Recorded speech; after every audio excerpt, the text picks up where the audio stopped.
ഒന്ന് പോടെ വായി നോക്കി. എനിക്ക് എന്താണ് വേണ്ടേ? അങ്ങോട്ട് വരട്ടെ, അങ്ങോട്ട്.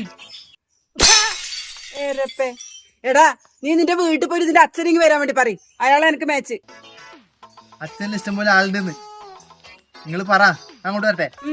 കൊറേ ഒലത്തും നാട് നീച്ച് പഞ്ചായത്ത് രക്ഷയെടുത്ത് നിന്റെ അച്ഛൻ വിചാരിച്ചിട്ട് വളക്കാൻ പറ്റില്ല. പിന്നെയാണോ നീ നിങ്ങൾ സ്നേഹമില്ലാണ്ട് നിങ്ങൾ വാപ്പ പോടെ ചക്ക. അപ്പൊ ഒരു അങ്കമാടി പോയിരിക്ക്, അവിടുത്തെ പാലും മുട്ടിയും കിട്ടും. പഞ്ചായത്ത് അടിക്കാൻ വന്നിന് പാലാള് തന്നെ വേണമെന്നില്ല. എന്താ പറഞ്ഞിന്? ആർക്ക് പോയി? നിങ്ങൾക്ക് പോയി.